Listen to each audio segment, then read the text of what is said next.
Mr. Gary Thomas to the Books by Adrian podcast. Thank you so much for joining us for Livestream Sunday. That was a lot of fun. Yeah. What did you think? How did it go for you? Did you have a good show?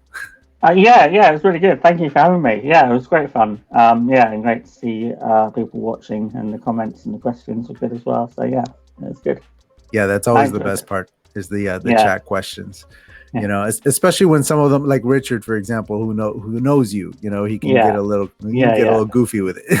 yeah, definitely. Yeah. So you've been working on your memoir for how long now? So 2013 properly, and then I think I carried on, and then so it's had rewrites, and that was kind of like when I didn't know how to write a book at all, and I worked with an editor, and then she helped me shape it, and then I worked with another editor, and they were like, I got so many comments. It's a really good. I mean, they're both good editors, but yeah, I had someone read it, and she would literally in the comments she would look dragging dragging as like that was their comment on that section. I was like, oh my god. So yeah, I cut a lot of it out, and that like there's a bit where I go to LA, and that was like 10 pages originally, and now it's like 2 or 3 pages in the book, I think. So yeah, there was a lot of stuff that kind of got cut, and writing it's I mean it is kind of like writing a screenplay. You go to the next interesting bit, but then you're like, oh, that cuts out all that. But then in it's in favor of the whole piece of work, which is great. Yeah, so I Yeah. did a lot of cutting in the early years. Now that you've been working on it for what, 8 years now? Yeah, I mean What do on you and what do off. you think? Yeah, Yeah. so What do you yeah, think the next phase for it is? You think it's going to be going to another editing round? Like what do you think you're going to do with it? I think going so I kind of I guess because I obviously made films and did a few things in between, did stage plays.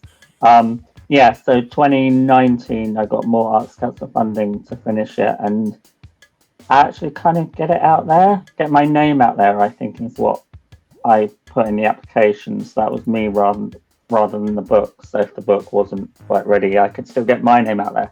Yeah. And then worked with again another very good editor, and it was interesting. I think you could tell when you read it, the latter half of the book felt more written than the front half. I think you could tell in the early drafts that I was learning how to write prose. I was learning how to write, and that showed in the kind of first couple of drafts. So another round, and then definitely I just want to get it out there. I didn't, and we can talk maybe about this, but I didn't mention it in the other one. But it's the kind of writer self-sabotage thing Hmm. that I think we do. Some of us do. It's like nothing is ready yet, and then you don't have to kind of worry about sending it to people because it's not ready. And then actually, so this year was the year. Well, last year was the year that I was going to get it out to agents, and I did. Then COVID, and then I'm still. Was that? Yeah, it was last year. And that's the other thing as well. Rejection, and then okay, what is going back to the email? The email query was definitely too long, and then what is it in the sample? Why aren't people picking it up?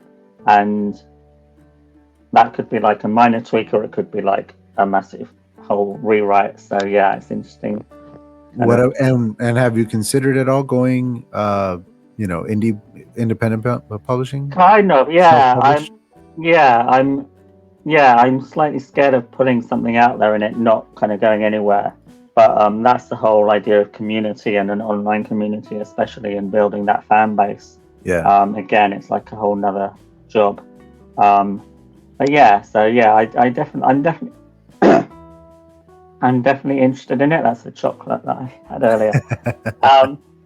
So I'm definitely interested in that, and it just feels like a whole nother person's job. So I would definitely rather try the publishing route and traditional publishing, and then if not, the self-publishing. Yeah. One of the most annoying things that people say to me when I tell them that I'm writing a book, or that I'm still writing a book, folks that know that I've been writing it for a long time. Yeah. Why don't you just write it, man? Why don't you just finish it? Why don't you just put it out? And I'm like, do you have any idea how many jobs I'm doing right now? I'm doing like 9 jobs. Like, chill, man. We'll get to it. Yeah, definitely. People don't get it. They don't get how much work goes into it. Exactly. Yeah. Well, with your memoirs being written over the last 8 years, what's the time frame on most of your like film, like screenplays and film projects? So film is much quicker. So yeah, film, because most of them have had Arts Council funding. So they kind of had to be done in a set period of time. So the only one I did, I made a film called Section, which is about my friend John O'Donoghue, who wrote his memoirs, and he was sectioned under the Mental Health Act in the late 70s and early 80s. So that was a really interesting subject for me to do. That's the only Arts Council project that I asked for an extension on, and Arts Council are like really flexible. So yeah, they gave me an extension, and because we were making extra time at the same time, so that was like a 6-month project, I think. But then that was going to be screened at a gallery in the southeast of England called Fabrica, and then they had building works, so that was like another year to wait for the screening at the gallery. So yeah, but normally it's kind of 6 to 8 months each film. So the project I'm doing now, I got the funding in July, and that final deadline is in February for that project. So that's hopefully the feature documentary. Yeah. When you were talking on the other episode about doing the stage play version of your story in order to get the screenplay made, was there like a big was there a huge was it a huge challenge to rewrite it as a stage play versus it being an original screenplay? Because I feel like there would be something, needing to be done in the translation there. Yeah, definitely. So I mean, it was the stage play from the book that I did. So yeah, so it's taken from, it was, and that's right. Also, it was working out because you only have we have, I guess you have fringe shows because you have the Orlando Fringe. So like fringe shows are like about an hour, maybe a bit less. So it's first of all writing enough to fill that time and make it interesting and make it good, and obviously, but yeah, and then going from prose to monologue / interesting play, which is worthy of getting an audience in. It was really hard, but then once I hit on the idea that this would be about my mental health issues, then that kind of became the idea. And also, what I loved about that is because it was about mental health issues, I could play with time and play with what was real and what wasn't real and stuff like that. So I kind of enjoyed it once I got into it. But yeah, it was choosing. I think probably the biggest thing was like choosing which area of the book that I would actually kind of write as a play, because I knew it couldn't be all of it.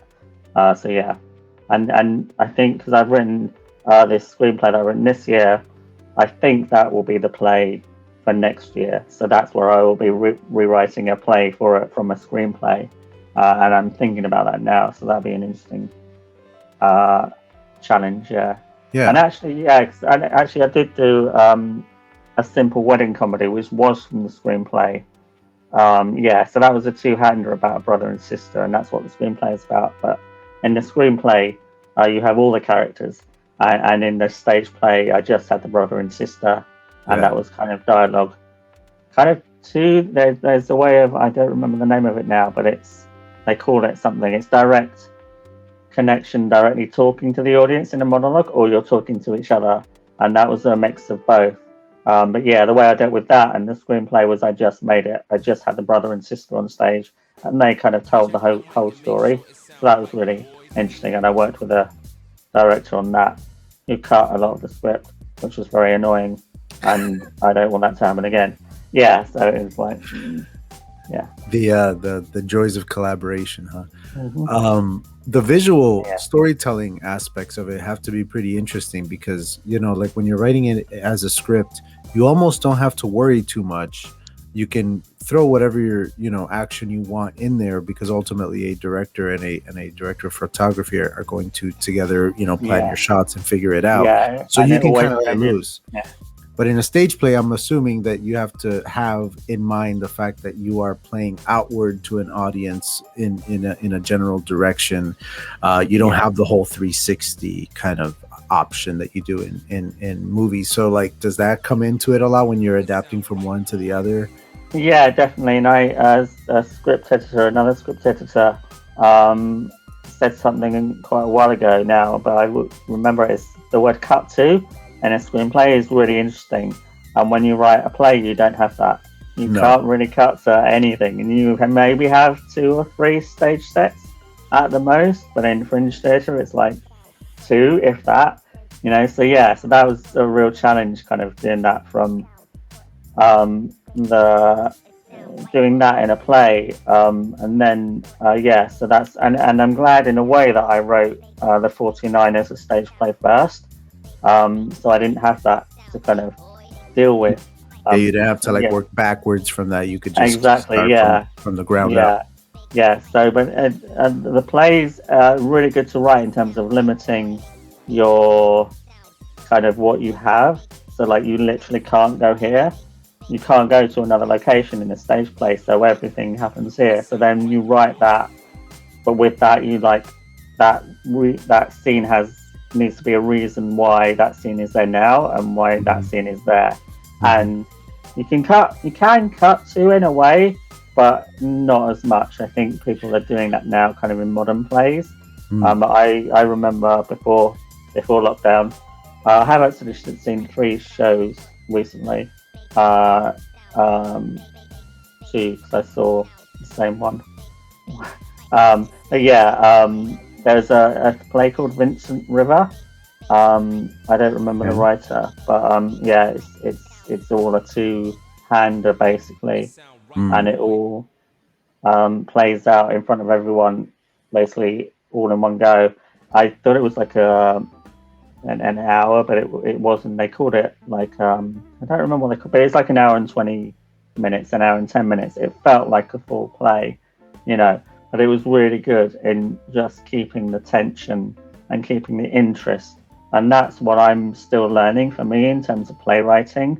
But yeah, I would love to write a play that's kind of that good and Yeah. that keeps the audience interested and is only like I kind of I feel like I'm cheating because I'm writing three-handers now, so you can have that extra character, but also Yeah. you can have a character play someone else as well because you can do that in theatre. Mm. You Yeah. can't do Yeah. that in TV or Costume film. change. Yeah. Yeah, exactly. Yeah. You So can, yeah, but you have to have either Eddie Murphy or Robin yeah, Williams or yeah, Jim yeah, Carrey. And pretty much are yeah, the only ones that are allowed to do it. yeah, definitely. Yeah, yeah, You talk about how like more modern plays are doing things like cutting away to another scene and things yeah. like that. And it brings to mind the first time I saw Hamilton on Right.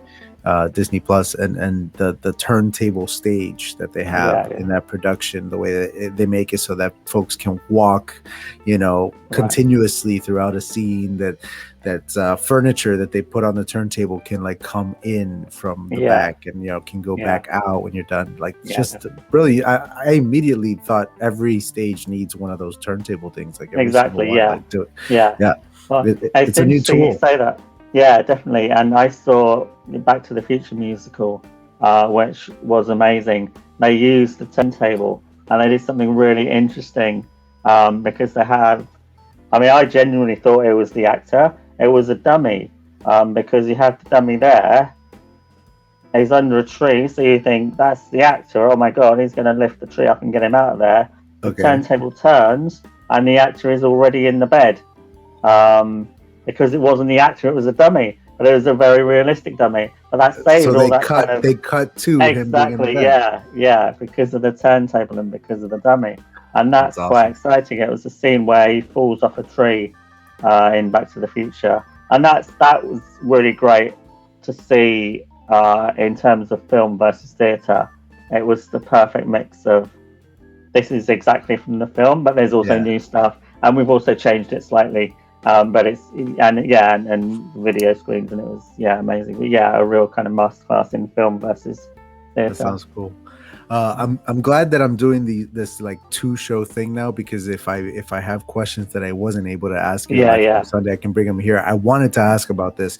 I read somewhere that boxing and wrestling played a role in your recovery. Can you talk about that a little bit, about the physicality of these activities and how they may have helped you? Definitely. Part of the book in the memoir I talk about being stopped and searched by the police, and that because of that triggered an episode of psychosis, which is very, very horrible, and it's the worst thing in my mental health. Basically, my emotions would think that whatever was in my head was actually happening. So that was kind of scary, really scary. And I thought I was being beaten up by the police and everything. But I would get to the point, and I remember I was at college, and I would literally go to a nightclub. I would stay out all night just to exhaust myself so that I could sleep, because I wasn't sleeping. And so I would do that whole all-nighter thing at a nightclub and get home at 6 o'clock. And then I would go to college like that afternoon as if I was fine. And again, it's a talking thing. I didn't really know what was going on, so I couldn't explain it. And eventually I did talk about it. And boxing you use a lot of energy, boxing and wrestling. So that kind of really helped in the aggression. And also it's so interesting, because that was around that time. But then I went to the local boxing club. I was like, everyone there was really nice. Like, they were all like, they weren't mean, like wanted to hit me or anything. They were kind of nice guys there, you know. And so that was kind of a surprise.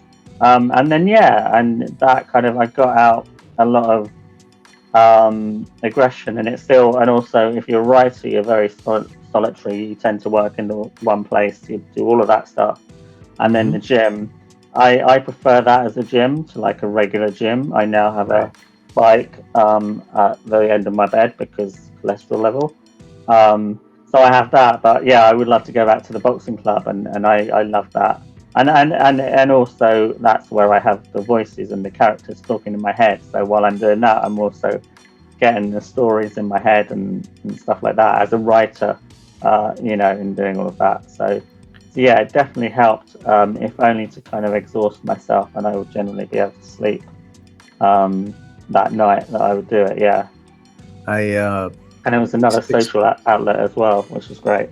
I experienced the same thing, as I said earlier, with training jiu-jitsu. Number one, the camaraderie between yourself and the people that you're training with, but also the physical exertion of it. It gets out so much stress, so much tension. It just it just relieves all of that, and it allows for your creativity to flow a lot better. We my buddies and I were training together for a while, and we were doing kind of a writer's room kind of setup where we were plotting out this graphic novel series that we still hope to do someday.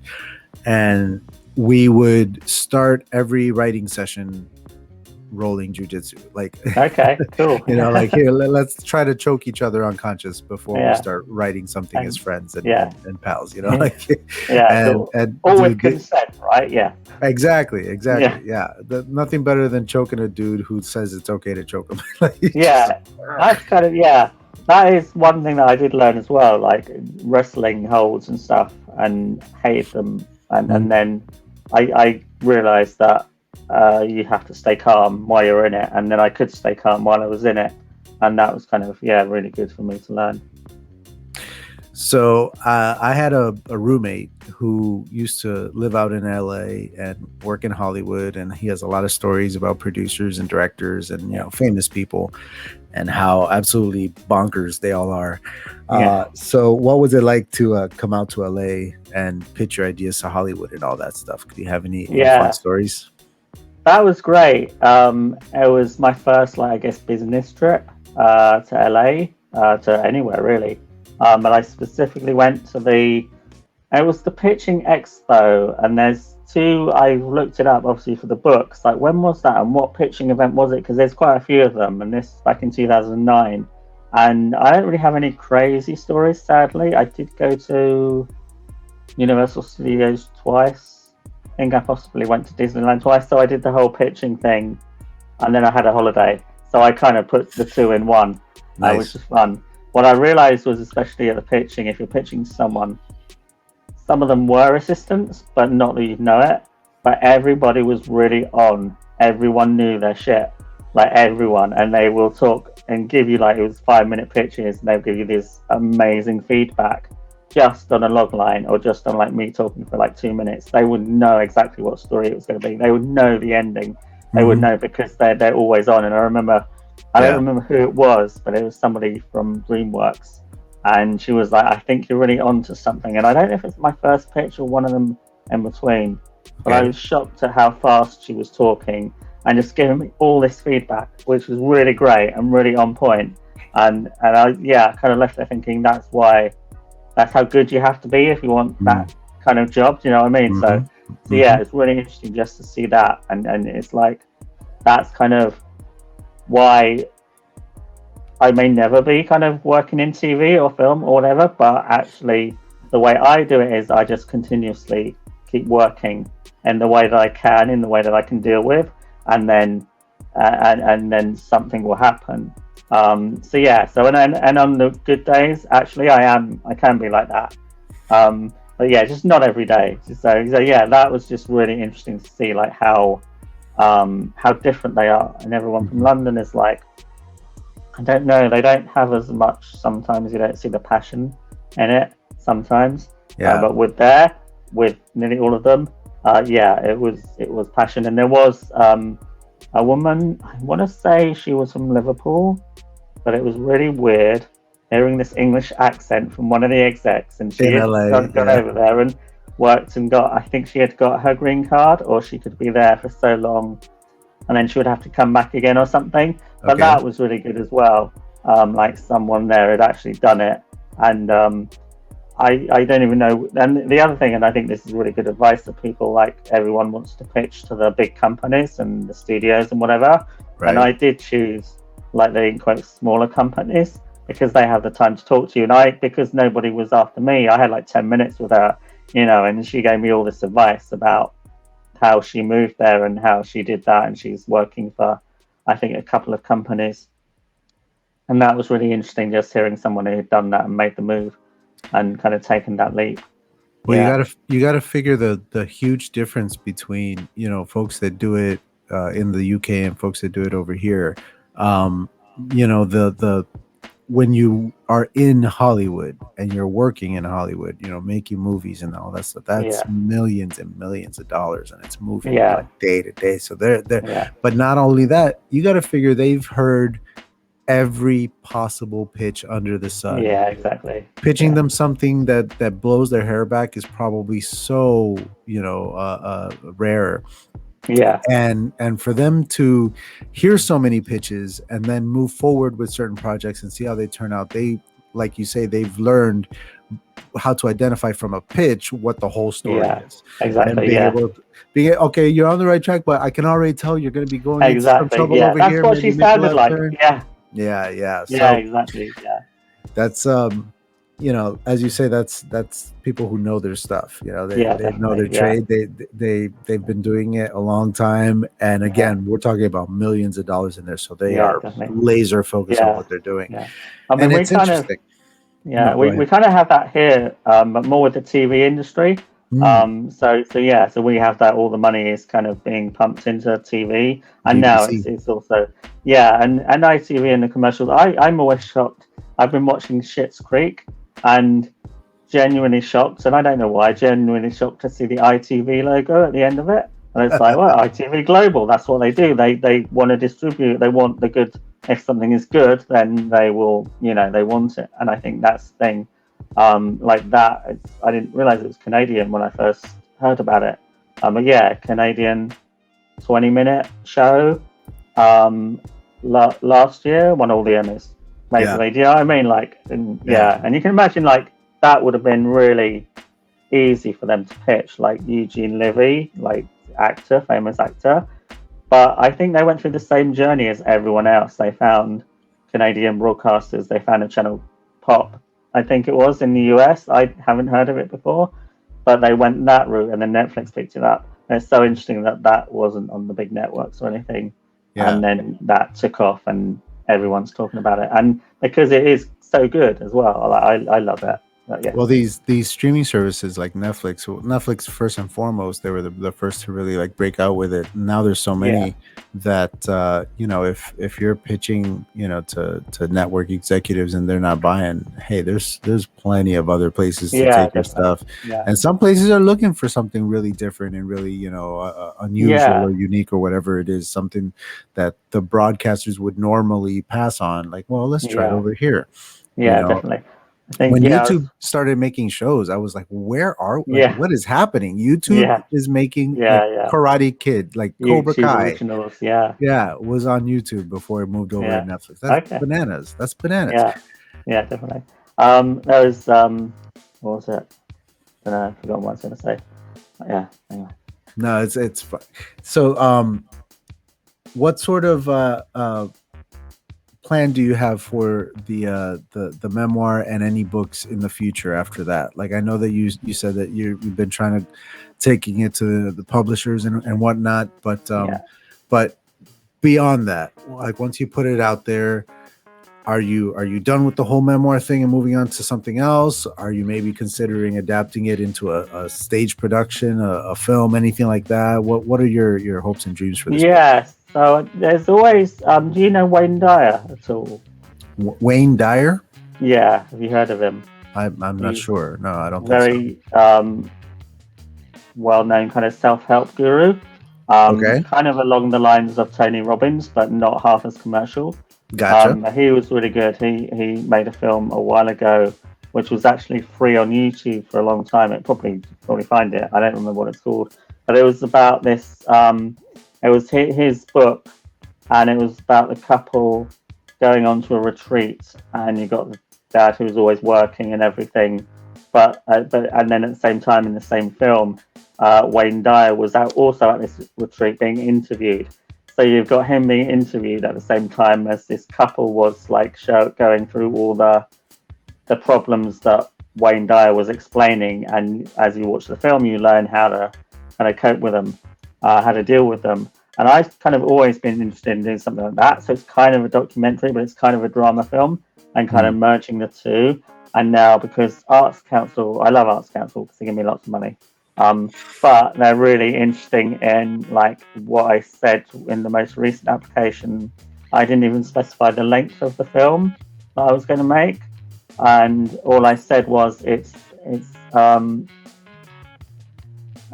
phone footage and animation and interviews with scientists, because it's about Alzheimer's, and me looking after my mum. And so I could kind of take that in any direction. So I'm kind of wondering if that's kind of part of my film, kind of from the book. But also I think there's definitely, and I started writing it in handwriting. There's the thing that happens, and as someone else pointed out a while ago, if we're lucky, but it's the parent-child role reversal that I'm going through right now as we get older. So I'm now looking after my mum, and that just feels weird, and I'm screaming, I'm not ready, but it's happening, So that's that may be the next book. Again, a kind of memoir, but also like a meditation on that. But also that could potentially be something that's shorter, like more like a novella kind of size.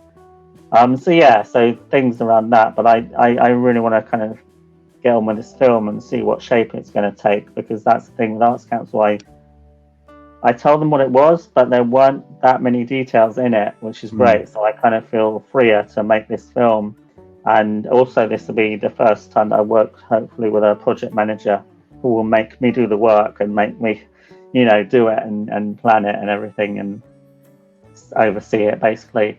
So there's a couple of opportunities there to do a film, but also I want to go back to the handwritings that I had when my mum was first diagnosed with Alzheimer's, and go back to that and see what that triggers as well. So yeah, I feel like it could be all of those things or just something very specific. So yeah, it's interesting. As an artist, and I think that's the artist rather than the filmmaker. That's Yeah. not the same guy that made Extra Time. This is a more creative. I mean, Extra Time was what I love is writing and working with actors, and I got to do that with Extra Time definitely. Yeah, this is kind of more documentary feel Yeah. for definite, and but it's still open as to what it will end up as. Yeah. My that role reversal thing that you're talking about with taking care of your parents, my mother is taking care of her mother is living in Right. Wow. my mom's house, and it cracks me up how my mom will complain about things that my grandmother does. You would swear that she's complaining about a child who's not picking up Right. the Yeah. toys or Oh whatever. yeah. And I'm like, that's your mom. Like, she used to complain Yeah. about you not doing that. Like, Yeah, chill out. exactly. I feel like there's a line that I want to use in the script somehow, and it's like, yeah, like caring for your parents is like having children, um, only it takes up more time and is more exhausting. So I feel Great. like there It's are something the to look forward to. yeah, oh yeah, that's if you're lucky, yeah. It's funny because a lot of American families will, as I see it, just throw their old folks into old folks' homes and just Yeah, let it's somebody else's problem. And yeah, I'm Latino. I'm from Puerto Rico, and we take care of our old folks. We take care of our yeah. parents, our It's grandparents. such a different It culture, isn't baffles it? me. Yeah, Family. it just baffles me Yeah, how some people just like put yeah. other, to each I their own, think I we've guess. been the same over here, and then you Yeah, have the Europeans, especially the Greeks. They absolutely look after their parents and their yeah. families, and we don't have that. And I just think that's a massive kind of sea change to get that kind of turning. And Hmm. yeah, I don't see it happening soon. But yeah, it's Yeah, I mean, um this person used to wipe your butt when you were a baby, man. yeah, Like, yeah, least you could do yeah, is feed her or whatever. Like, yeah, definitely. Well, that's the interesting thing about this because that's like, oh my god, the worst thing is like, oh, this is I don't know how it sounds. But like the worst thing for me is like, oh, mum not making me breakfast because that's what she always did, and mm, now I'm making breakfast, and suddenly I mhm. was just doing it, and it wasn't the worst thing. And the Yeah, next worst thing was feeding her. Like I never want to do that. I want to bring in care. Someone can do that. I suppose because I'm human, I naturally just started feeding her at the of hospital the course, other day. of And you course. have that, and suddenly that's not kind of the worst thing in the No, world. it's But your yeah, mom. it's interesting those kind of yeah, those ideas that you have, and like, oh, okay, let's just do it because let's just do this because this is easier and this is quicker. Let's just get you sorted, and yeah. Do you only write solo, or do you ever dabble in writers' rooms or collaborations? I've done a lot of classes with roadmap writers. They're really good. They also now have an author kind of spot. But I've written a lot in their classes, so it'll be like an exec from Lionsgate, or all their tutors are working in the industry. So that's really good. And the one I'm on at the moment is TV writing. So that was run to kind of show us what a real writer's room would be like. So yeah, Right. so that's the script I'm writing at the moment. But that's kind of me writing the script and then getting feedback off the other students.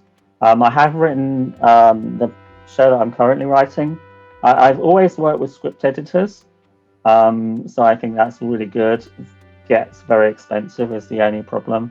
But yeah, I've always worked with script editors because I feel like I don't want to kind of work on something. And I kind of have done this, and I'm still not sure, but I've written a thing, and I mean, only one other person has said it's maybe don't send it out. But even then, I worked with a script editor on that one, so I can't blame just myself. I did have conversations about this project, Yeah. but again, that's only one other person that has said that, so it'd be interesting to kind of revisit that. But yeah, and then I worked with a co-writer on the performed reading I did back in 2012. He was one of the actors, and we kind of did an outline, and then it kind of fizzled out working together. But I guess for me, like, I paid a script editor on that, and then it was kind of too much money to kind of have someone else on board. So I just kind of got all that information and worked on the outline. That was the TV series thing. Yeah, the editing process can be so expensive, especially for novelists. And Yeah, definitely. I consider it an unskippable part of the process. So Yeah, when I hear from some indie writer who I'm meeting for the first time, they're talking about their book and how excited they are that it's out. I'm like, man, that's awesome, that's incredible. Who'd you go to for your editing? Oh, yeah, I didn't use a yeah, professional. I just put it out, and then my eyes go wide, and I'm just yeah, like, oh no, yeah, why? Like, yeah. dude, take out a second At job, le- do whatever you got to yeah, do to make extra at money least to get a save up. second opinion. At And least take it to at least one, yeah, but yeah, ideally definitely. two. Ideally, you want to Yeah, go through 2 rounds of edits, yeah. and it's just Oh like, yeah, oh man, do not skimp on the professional edit, yeah. and it's That's got to be the why. same for screenplays. Yeah, Yeah, yeah, exactly. That's why I love the way of working that I did earlier this year, because there was someone's taken me all the way through it. She actually, because I think, well, definitely most script editors will read your finished script and then they'd feed back. And she actually doesn't do that anymore. So she goes through the stories right from the start. And I love that about that process. okay, So it meant at the end that I have like final few edits. And this is go back to the sabotage thing. I'm not quite doing them.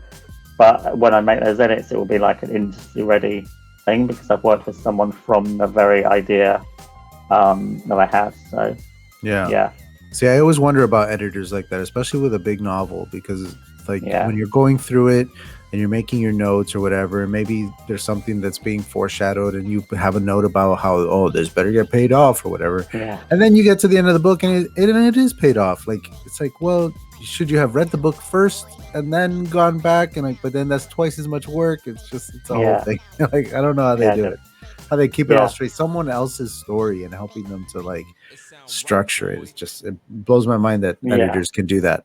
yeah, yeah. And it's. I think that's the reason why a lot of editors are just editors. They're not writers and editors. But Yeah, there's a few, I guess, it's a writers and skill. It's yeah, its own kind of skill yeah, for definitely, sure. yeah.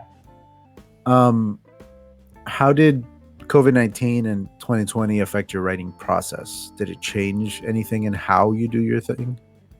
Um, I Well, from February 2020, again, very fortunate, but also I've kind of engineered it the way I have. I mean, I carried on working, so I teach for a theatre company. We just, and that's with disabled people, so we just all went on Zoom. Like everything went online. We were still talking and we still made films on Zoom, which was kind of cool. Interesting. And so that was really good. Obviously, I get paid for that. I had 3 out of 4 successful Arts Council funding applications since February 2020. That was a play that actually didn't happen.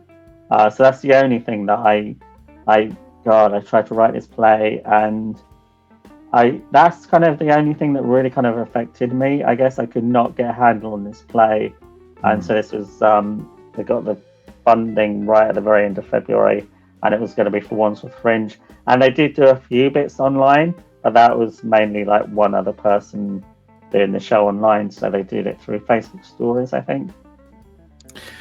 The whole acquiring funding for putting on the show Yeah. is something that just thinking about it gives me like chills and a panic attack. Like, Yeah. going asking folks to invest in your show. Yeah. Like, what's that process like? I think, I mean, for me, it's been great. I think my life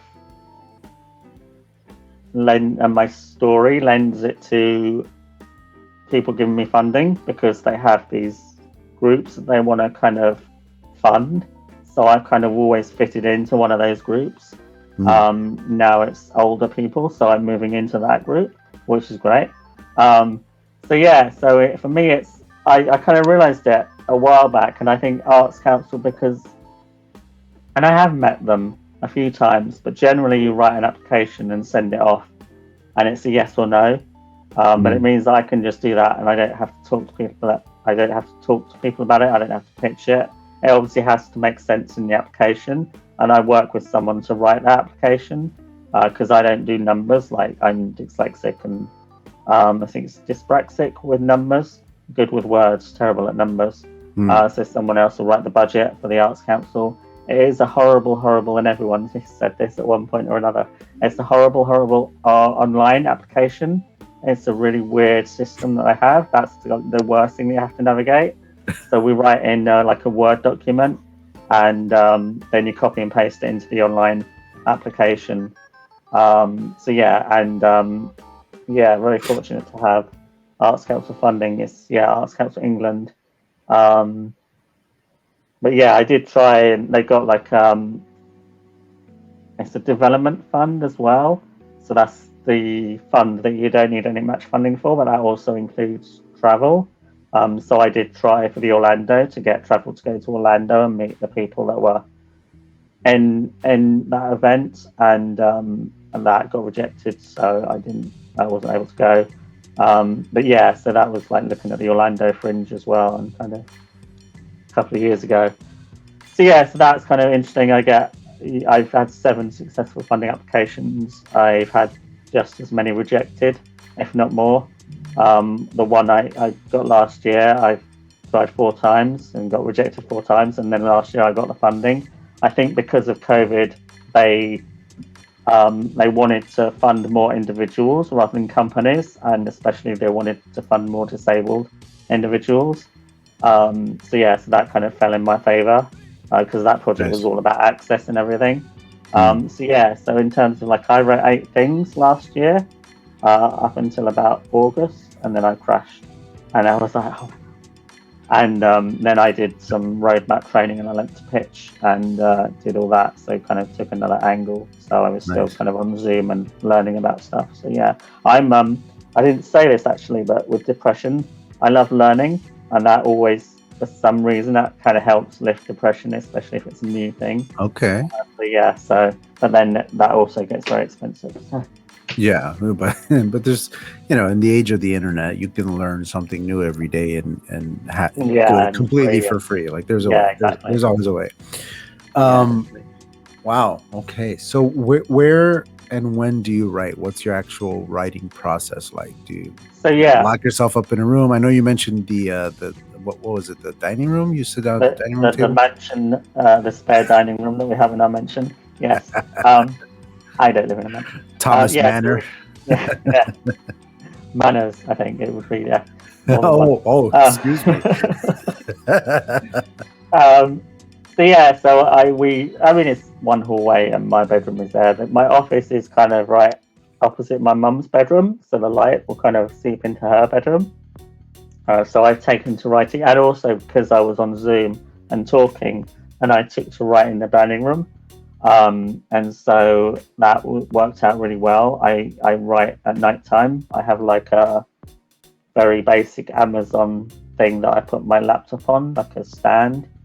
And I do write better at nighttime. I think, was it Shirley MacLaine? I'm sure I saw an interview saying she writes her female characters at nighttime and her male characters during the day. I don't know how you can separate that at all. But for me, I love writing at nighttime. It just works. And sometimes I will sit at my desk all day and write half a page. And then I go nighttime writing and I write like 9 pages in one sitting, which is great.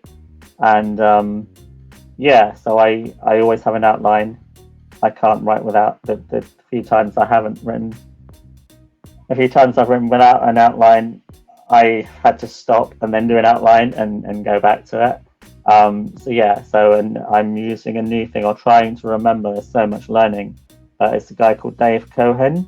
I did his sitcom course, and he said, and it's kind of the Disney Pixar thing, but sometimes it takes the other way of wording it for him. And from him, it was as a consequence.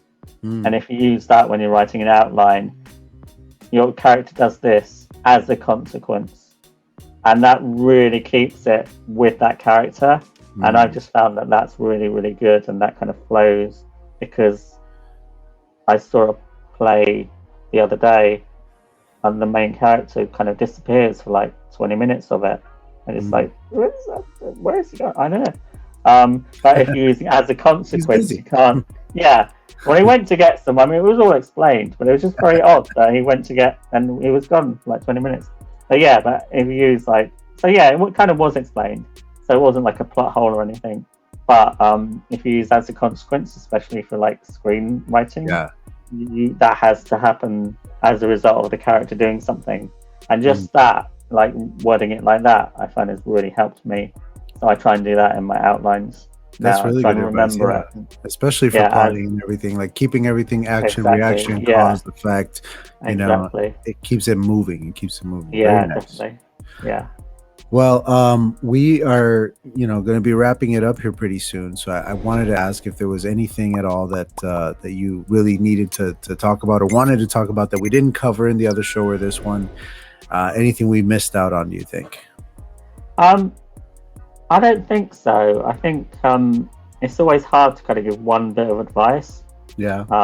So yeah, I very I watched the Edinburgh TV Festival. They have a speaker every year, and this year it was Jack Thorne, who is a disabled writer. So that's now on YouTube. But that's really good, and he talks, although it's British TV, he talks about the challenges of disabled people in TV writing and how TV has let them down. And I just think, like we were talking about with the streamers, there's going to be somewhere for your story to kind of show, whether that's theatre or whether that's TV or whatever. As writers, write what you know is kind of okay, but I feel like the one thing that when I've done classes and everything, especially with American execs, they want authenticity. Is the word that every single person uses. Like, why are you writing this story? Where's this from within you? What makes this story yours? What is it exactly? about it? Yeah. Why are you the one to write it? And I just think that keyword authenticity. If you have hidden disabilities or whatever, that will become your story, and that can become your story, and it will find a home somewhere, whether it's a script or whether it's a book or whatever. As long as it's, it comes from a good place and it's authentic, I think people will find it really interesting. And I guess, people are always writing spec scripts, paid writers working in TV, they're always writing spec scripts that they're not getting paid for, but they have this sample that they can send out. So don't be afraid of writing something that you're not getting paid for the first few scripts. But yeah, and then after you've got something that you're really proud of, then send it out there, send it to people, get an editor involved, see what you can do with it. Don't skip on the editing. Yeah, definitely do not skip on the editing. Yeah. And the second and third feedbacks as well. Yeah. Don't just go once. Go through it a couple times. Make sure. Yeah, definitely. Mr. Gary Thomas, this has been outstanding. Thank you so very much for joining me for both of my shows today. It's been a pleasure. Thank you very much. It's been a lot of fun. Thank you for having me. It's been great to talk to you. For everybody watching at home, the links to Gary Thomas's website and where you can buy his, or rather watch his movies, it's all down below. And if you're listening on the audio only versions, just go to booksbyadrian.com and you can find the YouTube channel very easily from there, as well as any of the podcast episodes. They have the video versions up there as well. You guys can check it out. Thank you so much once again. And that's going to do it for us today. Have a great day. And we'll do this again sometime. I'll have you back for season 4. That'd be great. Really looking forward to it. All right. Thank you. Thank you so very much. Have a great one. Thanks, and you. All right.